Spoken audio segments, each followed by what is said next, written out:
अक़दस फातिमा आपको एक नज़्म सुनाती हूँ। चांद में परियां रहती हैं।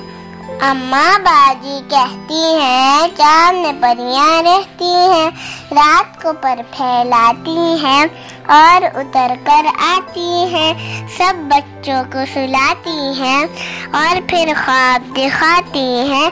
अम्मा बाजी कहती हैं चांद में परियां रहती हैं, मैं तो आज ना सोऊंगा, रात गई तक जागूंगा, बाहर बाग में बैठूंगा, चांद की परियां देखूंगा। अम्मा बाजी कहती हैं चांद में परियां रहती हैं। शुक्रिया।